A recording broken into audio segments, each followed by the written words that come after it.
Welcome to Live Daf, your online Daf Yomi Shir. Shalom Aleichem, welcome back. Today's Daf Yomi is MOED KATAN Chaf Beis. We begin 6 lines from the bottom of Chaf Aleph Amud Beis. Tanu Rabbana. We learned in a brisa. What if an Avel shows up mid Shiva? So he comes to town, he finds his relatives sitting Shiva. Unbeknownst to him, a relative passed away. It's already day 2, day 3 of the Shiva period. Will he begin from day 1, or can he just latch on to the rest of the family and follow their track? Which would mean a shortened Shiva for him. It's already day 2, it's already day 3 for him as well. Which way is it? Tanu Rabbanan. Avel. An Avel who arrives late. Gimel Yomim HaRishonim. If it's still within the first 3 days of Avelis, which is the most critical and intense period of Avelis. So he shows up during that period. And he is Bomi Makim Karev. He came from close by. He was around. He was around the corner. Taisus brings the Bahag. Makim Karev means within 1 day's travel. The Hainu Yud Parasois, one travels 10 paras a day. So theoretically, he could have been here that day. It's within reach, within striking range.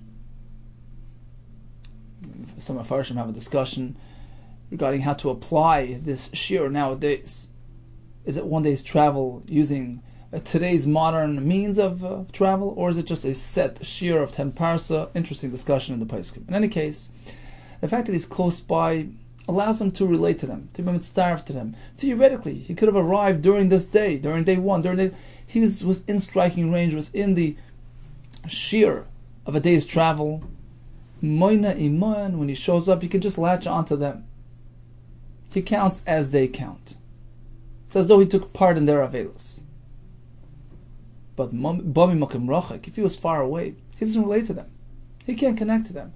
Moina la'atzma, he starts his own count. Today is day 1. So 2 conditions so far. He was more or less close by, which would theoretically have allowed him to join them. So in the halacha, we consider him together with them, as though he was actually joining them. But it has to be within the first 3 days of Avelis, because once they pass that critical stage, it's already the next part of the Shiva, which is sort of a lower level, less intense. He missed the Ikar Avelis, which he has to start over. So Mekan Ve'elach, past 3 days, Afilu Bami Makim Karev, even if he was close by, Moina la'atzma, he begins his own count. Rabbi Shimon Omer, Afilu Baba Yom HaShvi'i, even if he arrives on day 7, while I was still sitting Shiva, even day 7 is okay. And he was Mimakim Karev, right? He was close by. Moina, he counts with them. Amar, let's go back to the halacha. Gimel Yomim Rishonim, if it's within the first 3 days. Ba Mimakim Karev, Moina. If he was close by, he can count along with him. We have one more condition.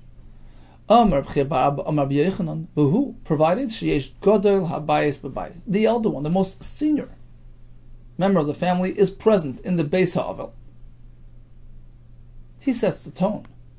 Some say we're speaking about the oldest member of the family. Some say the one who looks after the properties. There's a shayla in the Paiskim regarding an isha, a wife or sister, how to define the term gadol habayis. But the point is, the senior member of the family is there. You as a junior member are now arriving and joining him, so you can latch on.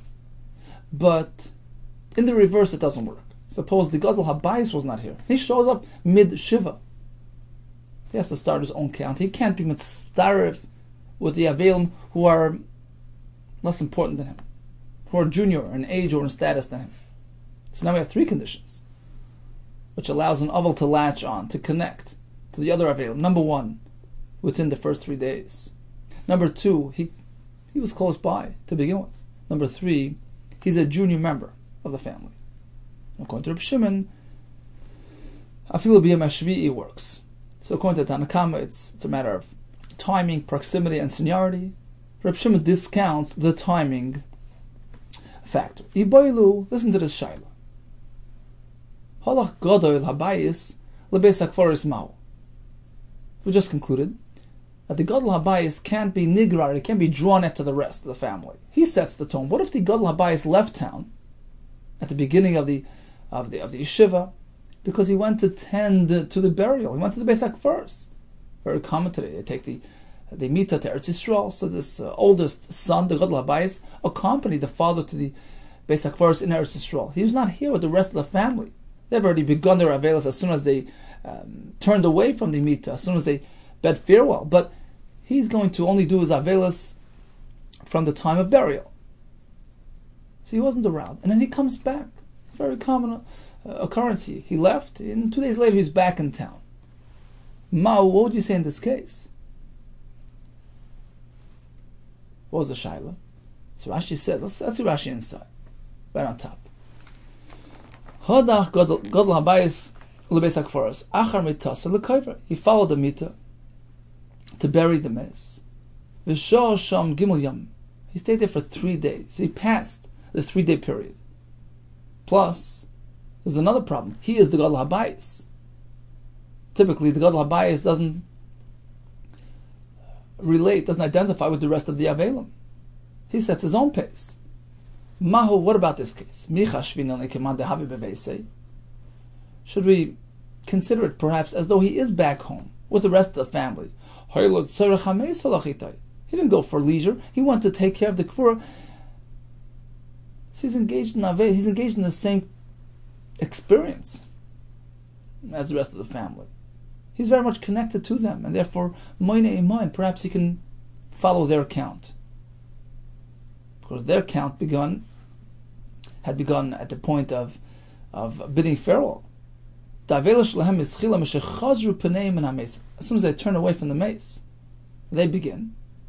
So that occurred on Sunday. So day one for them was Sunday, but he was following the mace to the Beis HaKfaros, to Eretz Yisrael.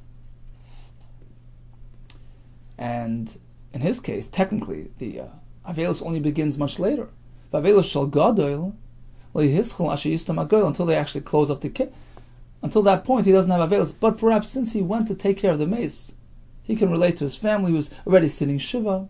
He's representing them. He relates to them, identifies with them, he connects to them, he's mitzvah of Himan, and he starts his Shiva retroactively from Sunday, day one. So what's the halach?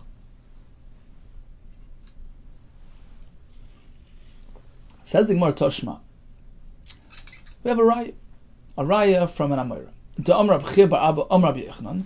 Afilu halach Gadol Habayis leBeis HaKfaros moinei. Even if the most senior, the Gadol Habayis, the most senior member, followed the mace to Beis HaKfaros, he was gone for a couple of days. When he returns, he connects to their count. Moinei, is that so? He counts as they do.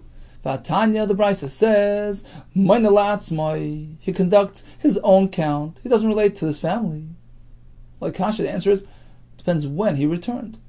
If he returned within 3 days of the Misa, that's a short enough trip, they're still in that first critical phase of Avelos, he can connect to them.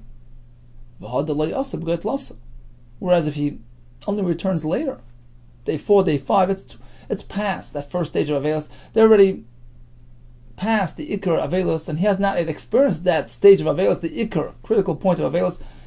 It's too late. He has to count his own Shiva. Rav, just as Rav informed the Bnei Hat Salfoni, people from this town, Salfoni, if they return within 3 days, they can count with the family. But if they return only after 3 days, they have to count their own count. Getting back to basics, the fundamentals of Avelos. Rashi alluded to it briefly. When does Avelos begin? Time of Kfura? Let's say you're not involved in Kfura. You're taking the mace to Eretz Yisrael, which was a common thing even in those days, as we'll see in Rashi. So when does the Avelos begin? So Rav informed the people of his town, Mechayza. Rav was a Rav in Mechayza. He says, look, atun de lo yazlisu, you townspeople who are not following Basar Arsa, you're not following the coffee, you're not following the master Eretz Yisrael. Suppose you don't follow, you stay home. Once you turn your face away, from the gateway of the the city. Abula, I think, means the wall around the city. Anyways, you're not going to the Beis HaKvaros. You're turning back to go home. You can begin counting right then and there. As opposed to the fellow transporting the Meis to Eretz Yisrael, he'll only begin during Kvura. Explains Rashi 5 lines from the top. The fellow who's actually accompanying the Meis, he only begins Avelus when they close up the caver. It was common practice to take the mita from Bavel to Eretz Yisrael. It was supposed to be buried in Eretz Yisrael. They would transport, but not everybody can follow. It wasn't practical for everybody to travel at Eretz Yisrael. They would escort the mace for a parsa, a mill, and come back home. So when do they begin Avelus? Right away. You start turning back.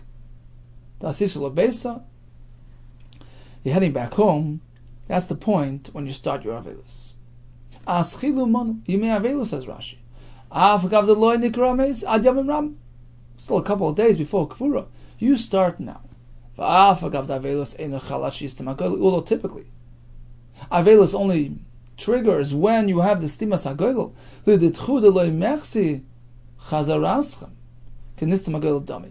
But by you, when you're not going to be present, you're not going to experience the stimas hagoyel when they close up the meat, they close up the ora in the caver. So the fact that you're turning around and returning home, that's considered kenistam hagoyel. You've now disengaged from the maze. For you, the experience is over. It's as though he was nikbar. It's time to be misabel. Okay, so conclusion. An avel who shows up late, what happens there? According to Tanakama, as long as he meets 3 conditions, timing, proximity, and seniority, he can join them. It's within 3 days of the Kvura. He was no more than a day away from the rest of the family. And number 3, the Gadol HaBayis was sitting in the Beis HaAvel. Reb Shimon says, even by Yom HaShvi'i it works. What if the Gadol HaBayis leaves town to take care of the mace? In this case as well, he can reconnect to his family. He can follow their count, provided he returned within 3 days. Reb Shimon Omer, afilu bo b'yom HaShvi'i b'makom korev mo'nei mo'en. Even if this avel shows up on day 7, it's okay. He can join his family. He has a very short Shiva experience. Omar b'chebar gamda Omar ba'as ben Shol Omar Rebbe v'hu provided Sheba u'matzah menachmen etzle. There's still some menachmen, some people being menachem avel by the avelim. So the avelis is still ongoing. It's day 7 and it's still busy. They're still conducting themselves as avelim. So he chapped the right, he caught the tail end, and he could sort of connect to them for him as well. It will be considered as day 7. But if they're done their avelus, mitzvah sayim kekuloi, they got up, it's over, it's too late. He has to start over again. Boy Rav Anan, we have this shai like this. Ninaru lamoid v'lei amdu. Suppose the comforters, the menachmim, already getting ready. You see they're starting to move around. They're getting up, getting off their chairs. They're getting ready to leave. But they haven't yet gotten up. Mahu, what would you say in this case? Is it still considered a time of nicham? Is it still considered as though they're observing avelus? Or is it over? Because they're on their way out. Mahu, what is the halacha? Take it, we leave it standing.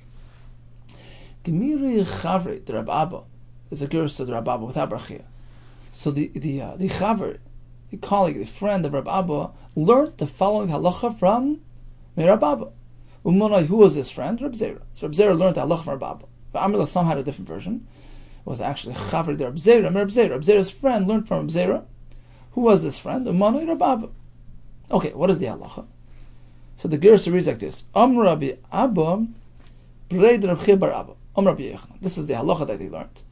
Halacha Rabbi Shimon begamli with treifes. When it comes to a specific halacha regarding a treifan, an animal, we follow Rabbi Shimon gamli.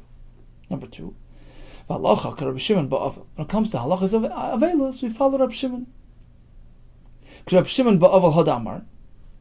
When he speaks about following Rabbi Shimon and hilchas avel, it was this specific halacha that we just learned. If the avel arrives late, but it's still day 7, they're still involved in Avelus, he can quickly latch on, jump onto their bandwagon, and conclude his Shiva with them. So we follow that Kula.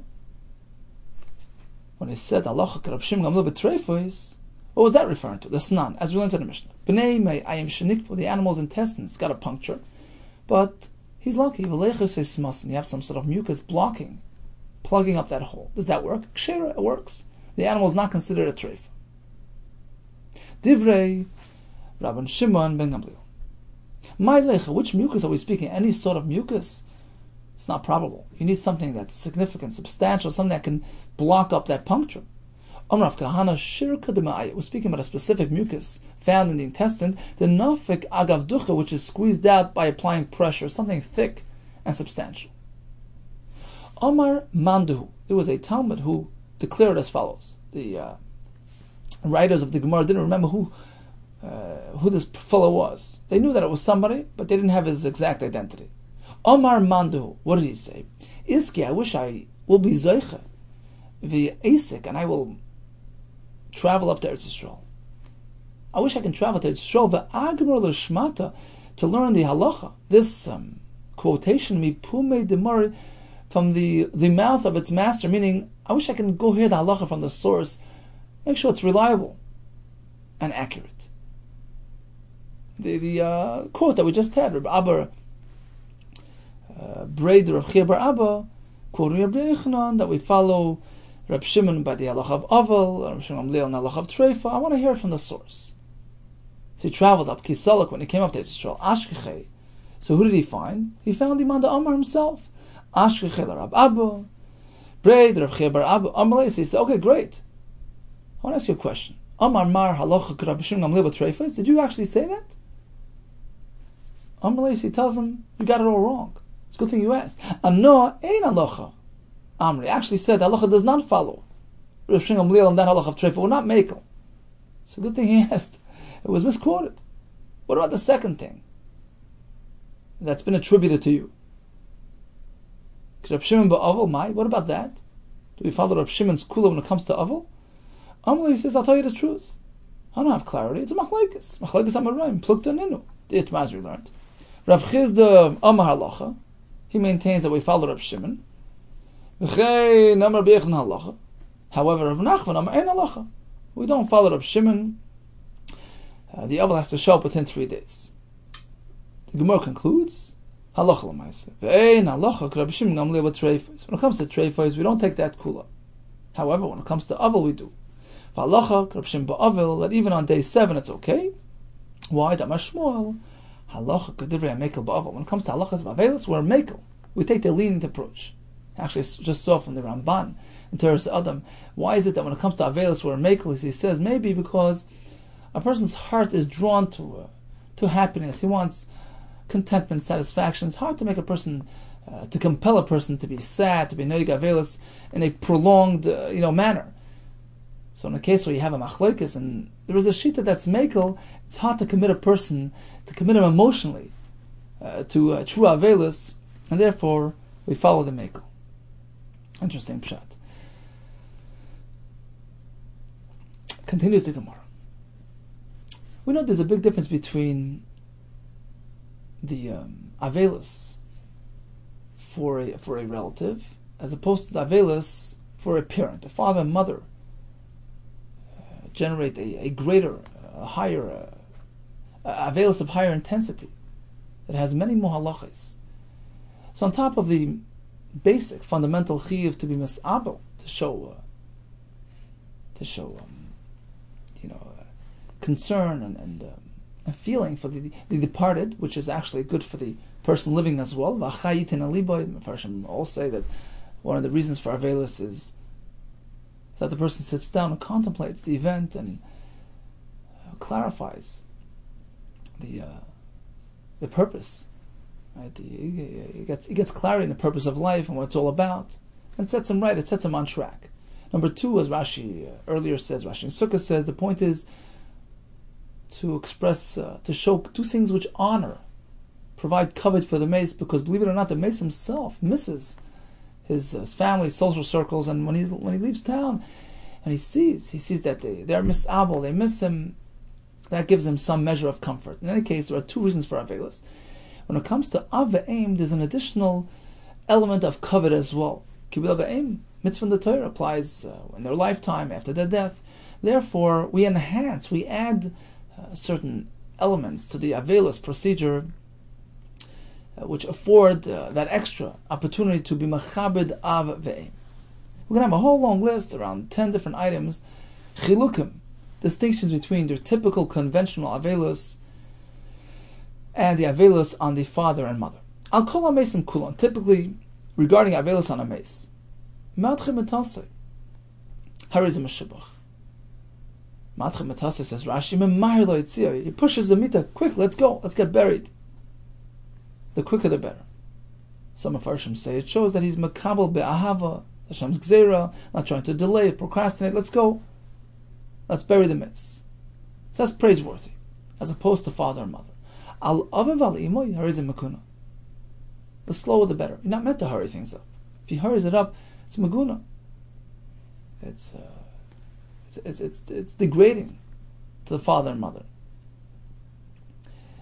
So it's frowned upon. You're not meant to do that. You're meant to be misasik in the hesped and in the avelis, eulogize ba'arichus l'kavod aveim. Hoy erev Shabbos, erev Yom. We have some exceptions to this rule. It's erev Shabbos, erev Yom. Or as the Bach adds, he had a girsa ohishahu gishamim mezalfen al mitasei. It's raining on the mita, on the mace. So all these in all these cases, you got to do it as fast as possible, because otherwise he might not get it in before Shabbos, and he's going to have to wait until after Shabbos, etc. In this case, harezim meshubach. It is praiseworthy to hurry it up and do it in a timely manner. Why? Sheina oisel kavod avim. The whole point is to be mechabed parents, and that's what he's doing as well. Another chiluk between aveim and other craving. Al kol ha-mesim kulan, typically, rotzah memayit be'iskai. So we know, although typically an aval does not do malacha, as we learned in yesterday's daf, but in some cases it's mutter, davar aved, as we learned back in the beginning of the second parak, at least others can do for him. So in some instances, an aval can do asik, can engage in commerce. So it's up to him. Ratzah memayit b'iskai. If he wishes, he can minimize his involvement in asik during the avelis. Ratzah, if he wishes, einay memayit, doesn't have to be memayit. But that's by the other relatives. Al aviv al imay memayit. He has to be memayit, minimize as much as possible, and perhaps refrain altogether out of deference to his parents. Al kol ha-mesim kulam. Regarding the other mesim, ratzah choyletz, ratzah einay choyletz. Rashi says on top, choyletz means ksefai. They would uncover one of their shoulders. This was their practice, which Farshim bring. We don't do today. But there's a chiluk between kravim and parents. When it comes to kravim, it's up to him. Ratzah choyletz, ratzah einay choyletz. If he wishes, he can do chalitza, otherwise not. Al av al imay choyletz, he has to do chalitza. In fact, there was a story, Umaaseh, begodl hador echad. There was a great man, one of the greatest in the generation. Shemeis of his father passed away. Ubikesh lachlitz, and he was about to do chalitza on his clothing. And what happened was, he ran into complications. Ubikesh godul hador achar she'imoy lachlitz. What happened was, there was another great man next to him, who, when he saw the aval about to do chalitza, wanted to join him, to take part in his avelis and do chalitza as well on himself. V'nimna v'lecholitz. So out of cover to the second gadol, the first gadol, the one that was actually the aval, stopped. He withheld.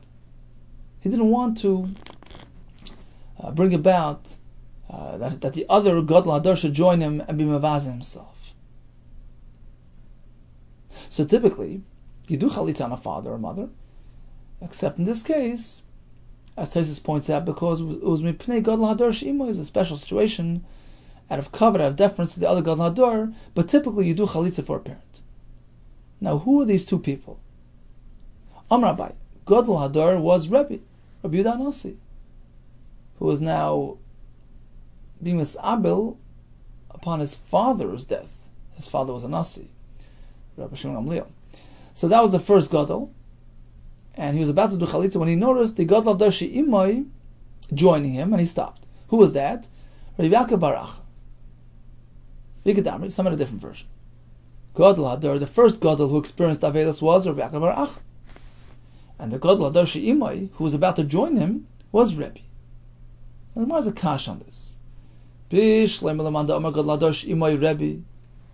second version makes sense.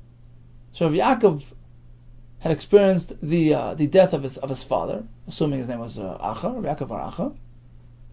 He wanted to do chalitza, but he stopped because Rebbe, who was standing next to him, was about to join him. So that makes sense.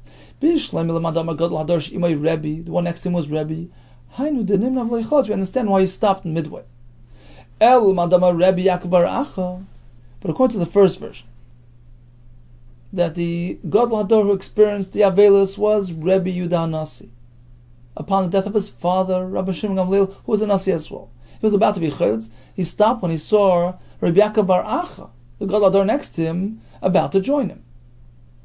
It's a bit difficult to understand. Why?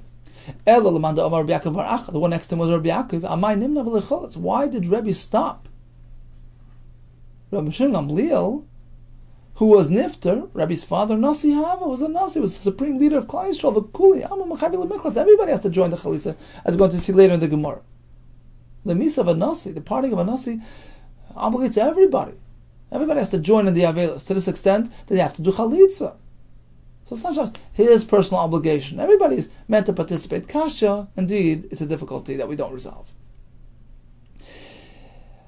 What other differences do we find between parents and other relatives? Al kol hamesim kulan mistaper lachal amidyon. Typically, once 30 days are up, you can go to the barber. Al aviv al imoy, he has to wait a bit more. Until his friends start making comments. Rashi says, Yigaru b'chaverov, 3 lines from the top. Shekfar gidol peri etzim medai. What's going on? What's that here all about? Taisus brings Lashon Yerushalmi. V'yomer lo yitzei me'imanu. Get away. We can't. This is unbearable. You don't look like a mensch. The Ramah brings that the minhag is that we give it a share of 3 months. That's considered Yigaru b'chaverov. So it's more than 30 days. You need Yigaru b'chaverov. Another chiluk. Al kol hamesim kulan, typically nichnas lebeis hasimcha la'achal amidyon. You can enter the beis hasimcha, you can join a wedding, all that, after 30 days are up. Al av v'al immo, you have to wait lachid beis chodsh until 12 months. Omar Rabba bar Chana u'lesimchas mereus. When we say that an oval can join a simcha after 30 days, that's only if it's a simchas mereus. Mereus is a friendly party, a birthday party, that he can join. But a real festive event like a wedding, that he cannot do even after 30 days. Meisvei, on a kashmar brisa. Clearly the brisa puts it together. Any sort of occasion, any sort of party. They both have a share of lamadiyim kasha. We'll leave it as a kasha. Amema masni hochi. I had a different version of Rabbah which circumvented this kash. According to his version, it was Amar Rabba bar Chana u'lesimchas mereus mutar lekanos la'altar. It was actually a kula that he was saying. If it's only a friendly get-together, that's mutar right away. You don't have to wait 30 days. I guess right after Shiva. That's mutar. What do you mean? Vatani, the Brisa says, L'simcha shloishim. Ulamrei is shloishim, whether it's a wedding, whether it's just a party, they both have their share of 30 days. How can he allow joining a simchas mereus within 30 days? Like kasha, the answer is it depends what type of party. Ha barisusa, ha b'pura nusa. Let's go over to Rashi. About 8 lines from the top. Ha barisusa, ha b'pura nusa. Arisa means like this. We find in Chazal, aris, a sharecropper, they made a deal. They had a deal. They had a fraternity, a couple of friends. I make your birthday party, you make mine. It was a deal. It's a 2-way deal. So when he's initiating the deal, look, I'm going to make your party, you make mine. That he can't join. He has no right to join that. When he's hosting the party, at the initiation of this process, when he's starting the system, he can only join it if it's after 30 days. But when it's payday, time to pay back, they've already made for him. Now he's hosting the party to pay them back. That's business. He's obligated. He has to pay them back. He can't be firm on Yenam's cheshbon. That he has to join right away. Why? He can't just abdicate his responsibility. He's mechuyev to pay it back. So here we allow it. Okay, so bottom line is, typically within 30 days you don't join any parties. After 30, that's okay. By Ava'im, only after Yud Beis Chodesh. So it would seem from the Gemara that when it comes to father and mother, the halachis of 30 days, for the most part, extend until Yud Beis Chodesh. Continues the Gemara. We have chilukim regarding the halacha of kriya as well, tearing the clothing. I'll call a mesim kulon, typically by a meis kriya tefach. Kriya needs to be a tefach in size, as opposed to parents. Alav al imoy ashigalas libo. He has to uncover his heart. You see many times by shiva they sit and you actually see the some of their skin exposed. They have to uncover some of their chest because the avelus is believing, trying to show that your heart is totally into it. So that's a chumrah by parents. Amar avo my kra. What do we find that a kriya needs to be a tefach in size? Pasuk says vayachsek David b'bgadav. You heard about his son's passing. He grabbed onto his begadim vayikraim and he ripped him. So he grabbed hold. Ve'ein achiza pachas mitefach. And achiza at least is a tefach because a tefach is a fistful. So he grabbed his beged and he did kriya. Apparently kriya has to be a tefach long. Al kol mesim kulam. On your typical mace, afilu lafish asara chalukim, even if he's wearing 10 begadim, 10 shirts, einay karela elyon, he has to tear the upper one, like we do when we go to Israel, to the kaisel, we tear the upper garment, that's all. We stop right there. Al imoy, however, kareas kulan, he has to tear all the way down. So there are two separate halachas here. First case was, he has only one shirt, one garment. So I'll call a mason, a tefach. Aval imo, he has to do it in a way where the lave is megula. That's number one. What if he has many layers? We haven't learned that yet. Here's the chiddush. He has many layers, he has to tear through all the begadim. But va'apik resusay enem akeves, this type of scarf that they wore over their head, around their neck, and would hang down over their body, that's not considered a malbush. It's just an adornment. You don't have to tear that as well. Echad the ish, echad the isha. All the halachas of kriya applies to men and women equally. But we do find a chiluk, according to Reb Shimon Elazar. He says like this: Omer ha'isha keiras es atachton. Out of deference, out of covet to the isha, we allow some leeway. So what happened was, if she's sitting shiva for her parents, so first she'll do kriya on the garment, on the low garment, right? But then she'll flip it around. She'll take that beged and turn it back. So the kera, the torn part, is now behind her, beneath the upper layer.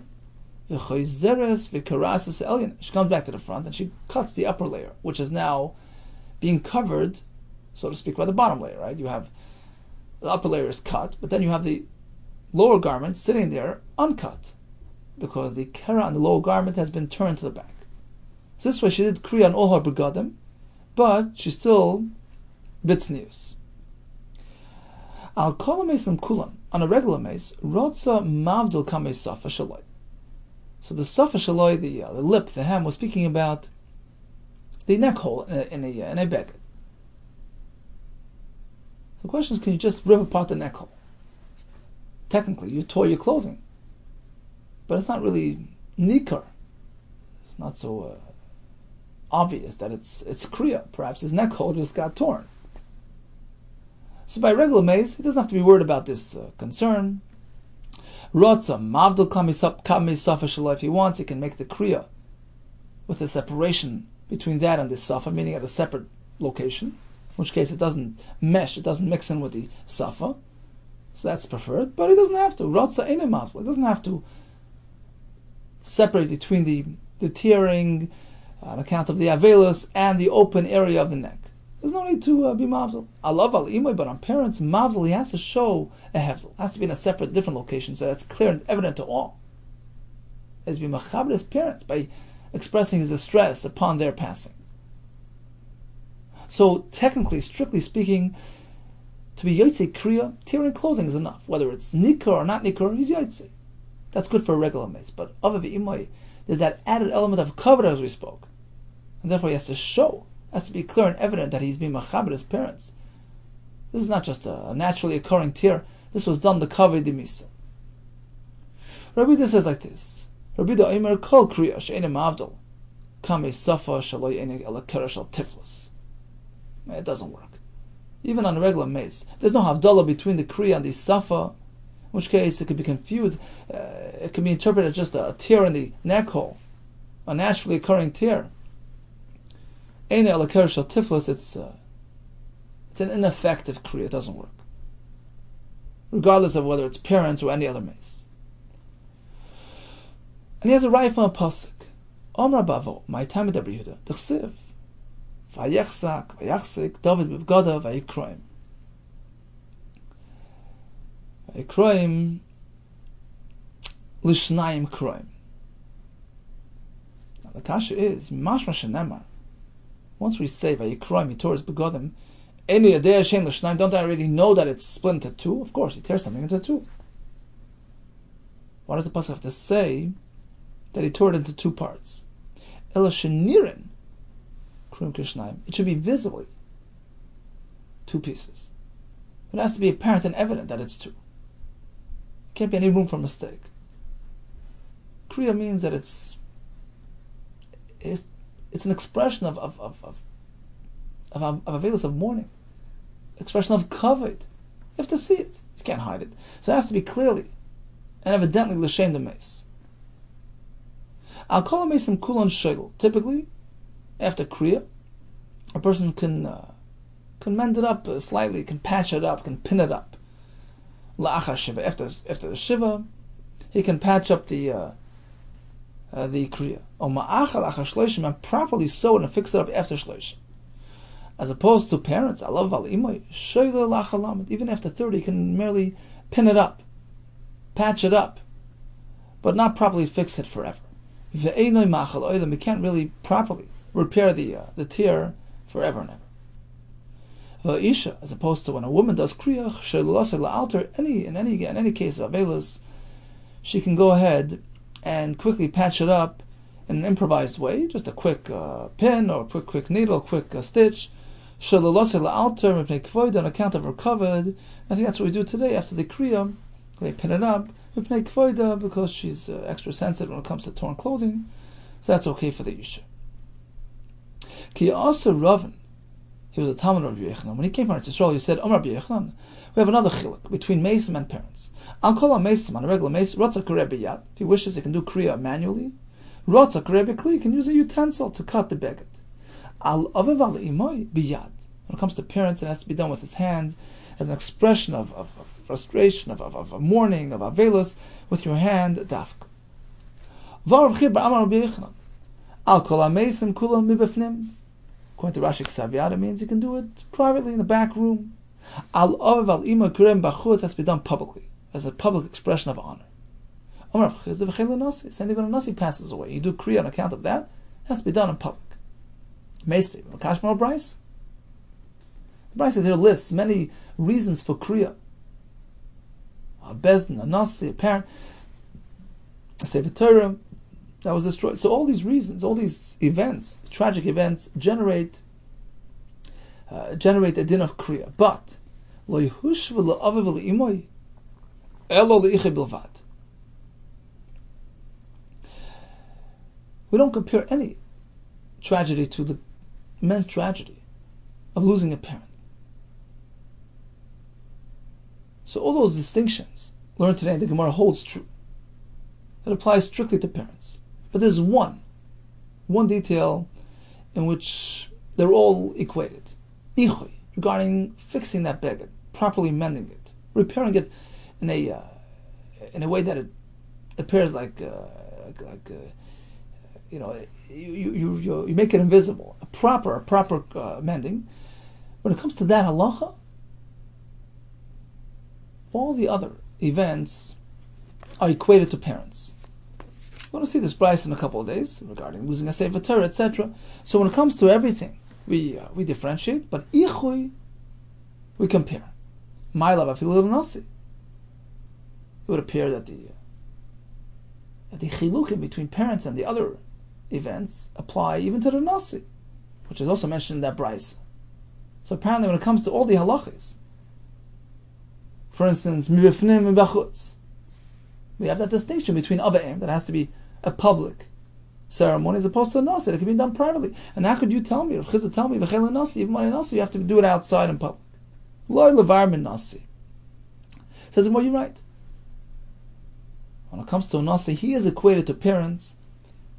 So when the Brisa says that we have that distinction, that's only when it comes to the other events. But a nasi, he is equated in the sense that it has to be done publicly.